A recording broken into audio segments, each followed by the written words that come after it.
Hello, students. Good to see you again. Today we are talking about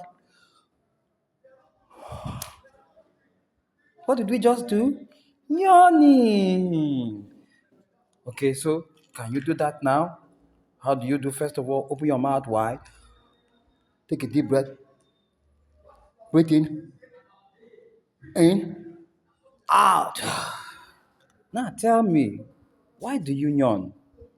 Oh, you're tired, you're bored, you're feeling sleepy, you're stressed, or you're hungry. Okay? Now, as you have just yawned, can you tell me how you feel? Good. I feel refreshed.